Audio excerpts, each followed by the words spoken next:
De pie, vamos a abrir nuestras Biblias en el libro de Éxodo, en el capítulo 3.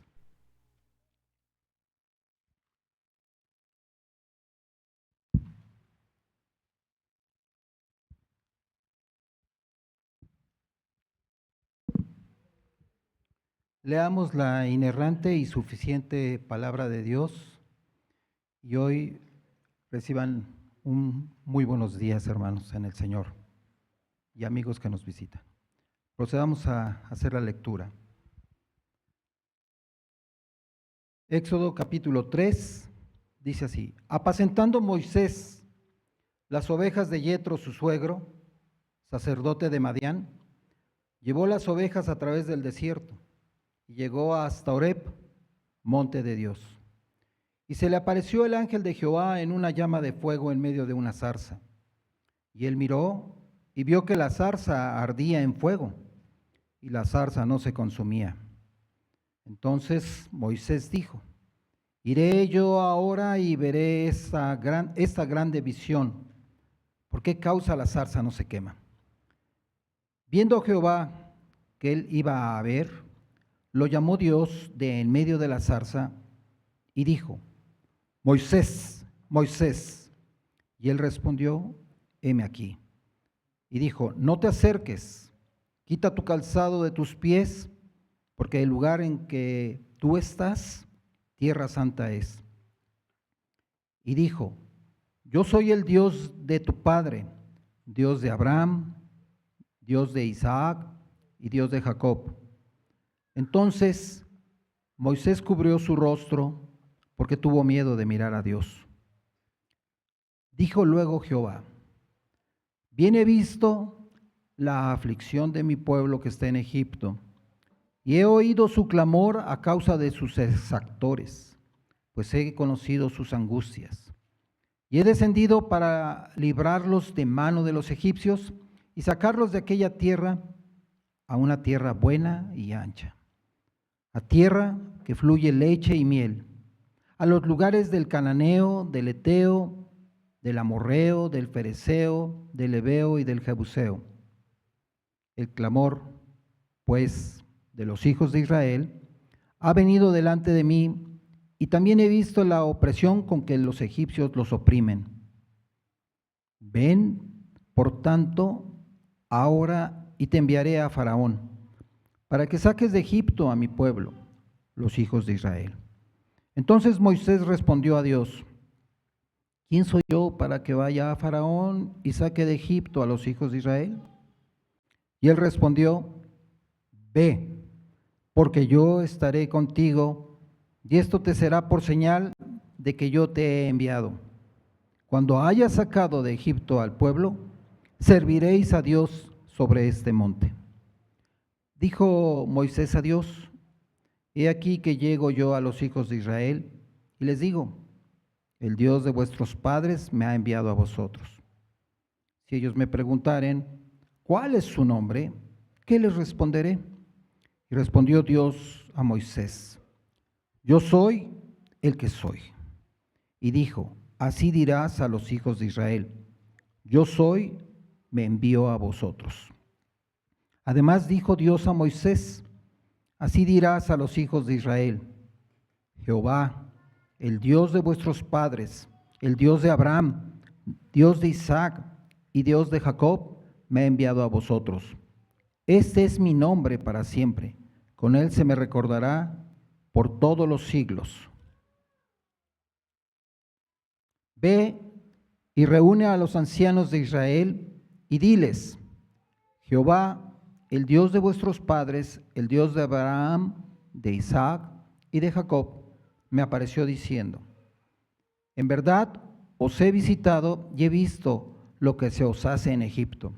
Y he dicho: yo os sacaré de la aflicción de Egipto a la tierra del cananeo, del eteo, del amorreo, del fereceo, del heveo y del jebuseo, a una tierra que fluye leche y miel.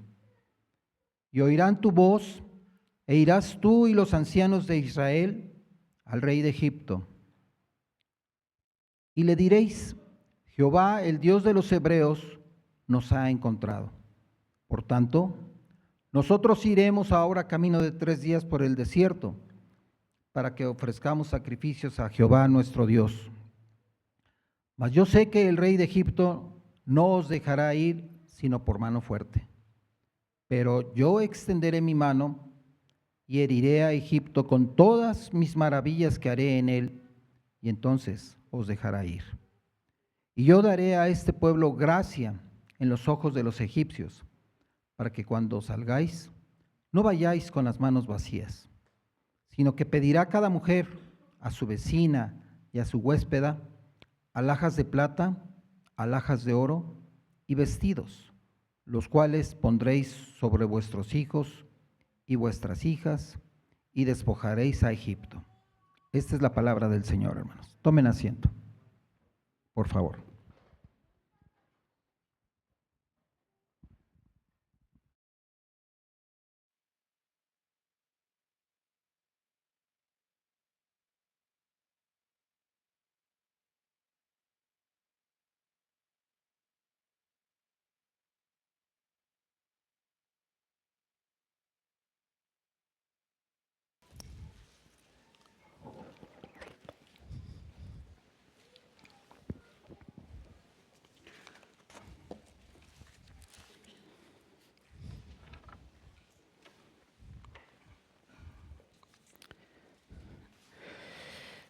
Pues nuevamente buenos días. Vamos a continuar con nuestra breve meditación. El día de hoy nos corresponde Éxodo capítulo 3. En el capítulo anterior vemos la providencia de Dios guardando y obrando en la vida de Moisés por medio de 3 mujeres que preservaron su vida. Sin embargo, más adelante, ya siendo adulto, al tratar de librar a uno de sus hermanos israelitas de la opresión de un Egipto, lo asesina y huye a Egipto hacia el desierto, donde en la providencia de Dios lo llevó a conocer a su esposa Séfora y a su suegro Yetro, sacerdote de Madián. Pudimos ver también en el capítulo anterior cómo luego de permanecer ahí durante 40 años, Moisés ya no era el mismo joven impetuoso de la casa de Faraón.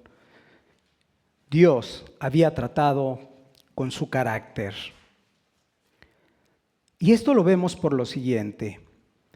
Lo primero que le preguntó a Dios al saber que sería el líder del pueblo, esto es, de Israel, fue: ¿quién soy yo? ¿Quién soy yo? Y esto lo podemos ver en el versículo 11. Entonces Moisés respondió a Dios: ¿quién soy yo para que vaya Faraón y saque de Egipto a los hijos de Israel? Ahora entendía claramente que en sus fuerzas y en sus métodos no iba a lograr absolutamente nada. Reconocía su debilidad, sabía que él no era competente en sí mismo, y eso demostraba entonces que ahora Moisés estaba listo para llevar a cabo la obra que el Señor le había mandado. Por lo cual, Dios decidió tener un encuentro con él, y este encuentro es lo que se conoce como el llamado de Moisés. Es cierto, este capítulo tiene muchísimas cosas que enseñarnos. Sin embargo, nos enfocaremos básicamente en 2 aspectos que creo que son de los más importantes de este capítulo. Por un lado, la revelación de Dios a Moisés, y por otro lado, la condescendencia de Dios con su pueblo. Veamos nuestro primer punto. La revelación de Dios a Moisés. Te recomiendo tener la escritura a la mano porque vamos a pasar por algunos pasajes y puedes ahí conmigo estarlos revisando. Hemos comentado que en la Biblia el nombre de alguien transmite su esencia, su carácter, su función, su llamado. Así que cuando Moisés le pidió a Dios que le revelara su nombre, quería entender el carácter de Dios. Moisés quería entender cuál era el carácter de Dios. Por tanto, la respuesta que recibió Moisés fue una revelación misma del ser y la esencia de Dios. Y vamos a leerlo juntos en el versículo 14. Y respondió Dios a Moisés: yo soy el que soy. Y dijo: así dirás a los hijos de Israel: yo soy, me envía a vosotros. Una revelación del mismo ser y esencia de Dios. Entonces vamos a ver qué nos enseña el nombre de Dios, Yahweh, el yo soy. En primer lugar, nos enseña que Dios se revela a sí mismo. Si Dios hubiera querido, Él no se hubiera revelado a nosotros y nosotros hubiéramos permanecido en nuestra ignorancia, en nuestros pecados y miseria. Pero aunque no lo podamos comprender completamente, porque cada uno de sus atributos son infinitos, Él tuvo misericordia de nosotros y ahora nosotros tenemos su palabra para conocerlo verdaderamente como es Él. En segundo lugar, nos transmite la eternidad e inmutabilidad de Dios. Él es el Dios que no tiene comienzo ni fin, no tiene pasado ni futuro, sino que vive en un eterno presente. Él es yo soy. En tercer lugar, nos muestra su autoexistencia. Dios es independiente. No necesita ayuda de nada ni de nadie, como lo dice nuestra confesión de fe de 1689, que quisiera citar ahora. Dice: teniendo Dios en sí mismo y por sí mismo toda vida, gloria, bondad y bienaventuranza, es todo suficiente en sí mismo y respecto a sí mismo, no teniendo necesidad de ninguna de las criaturas que ha hecho. Él es el que es. Cuarto y último, se revela la relación e intimidad que Dios tiene con su pueblo. Dios le dijo a Moisés: Jehová, el Dios de vuestros padres, el Dios de Abraham, de Isaac, de Jacob, me ha enviado a vosotros, de acuerdo al versículo 15. Su nombre entonces nos recuerda que Dios nunca olvida a su pueblo. De hecho, está muy atento a sus necesidades. Lo vemos desde el capítulo anterior, los últimos versículos, cómo se acordó de ellos al verso aflicción. Sin embargo, a lo largo de todo el libro de Éxodo, veremos cómo el Señor continuamente está atento a esas necesidades de su pueblo. Y además, Él siempre cumple las promesas de su pacto. A pesar que Dios es totalmente diferente a nosotros, Él tiene una relación personal y salvífica con su pueblo. Ahora bien, recordemos dónde estaba Moisés cuando Dios le reveló su nombre. La providencia de Dios lo había llevado al monte de Horeb, que también se conoce como el monte Sinaí o monte de Dios, lugar donde Moisés va a regresar más adelante para recibir los 10 mandamientos. Y dice el pasaje que ahí se le apareció el ángel del Señor.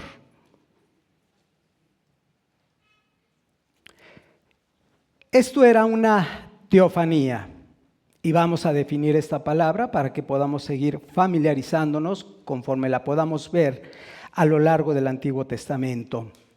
La teofanía es una revelación o una manifestación visible del Dios invisible.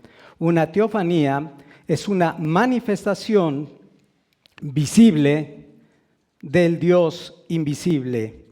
Y lo que Moisés vio, de acuerdo al versículo 2, dice, cito, una llama de fuego en medio de una zarza. Y él miró y vio que la zarza ardía en fuego y la zarza no se consumía. ¿Por qué? Sería la pregunta. ¿Por qué no se consumía? Porque la zarza ardiente era una manifestación visible del mismo ser y del carácter de Dios. Mostraba su eternidad, pues no tenía comienzo ni fin. Mostraba la autosuficiencia, porque no dependía de nada para existir. Mostraba su inmutabilidad, pues el resplandor de su gloria no disminuía ni su belleza se acababa. Además, mostraba el poder de Dios para controlar su creación. Así entonces vemos que por un momento la zarza se había convertido en el templo del Dios Santo. Ahora, su presencia especial en la tierra. Y Moisés no se podía acercar, como lo pudimos leer, y tuvo que quitar el calzado de sus pies porque estaba en tierra santa. Dios había revelado en este momento su santidad como nunca lo había hecho anteriormente. Dios le dijo que mantuviera su distancia para enfatizar la brecha que hay entre el Dios Santo y los hombres pecadores. Y la única manera en que podemos acercarnos a la presencia del Dios Santo es siendo nosotros mismos santos. Por ello, Dios envió a su Hijo para salvarnos, para limpiarnos de nuestros pecados y para que por la fe en el Señor Jesucristo pudiéramos acercarnos a la presencia de este Dios santo, santo, santo. Escucha las palabras del pastor bautista Alexander McLaren, que creo que es una descripción gloriosa de este ser divino. Cito: pero Dios vive para siempre, una flama que no se agota. Por tanto, sus recursos son inextinguibles. Su poder incansable, no necesita descanso para recuperar su energía gastada. Sus dones no disminuyen el almacén que tiene para conferirlos. Él da y no empobrece. Él trabaja y no se fatiga. Él opera sin desgastarse. Él ama y ama para siempre. Y por las edades el fuego arde sin consumirse ni decaer. Fin de la cita. Con esto pasamos a nuestro segundo punto de esta breve meditación, la condescendencia de Dios.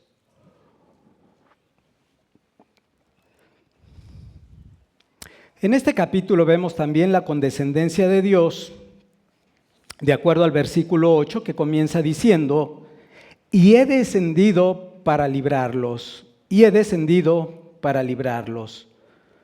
No solamente hemos visto que nos muestra su amor, el amor de Dios para redimir a su pueblo, sino que también nos muestra la naturaleza monergista de la redención. En otras palabras, Dios es el único que toma la iniciativa y participa en la obra de redención. A eso se refiere esta obra monergista.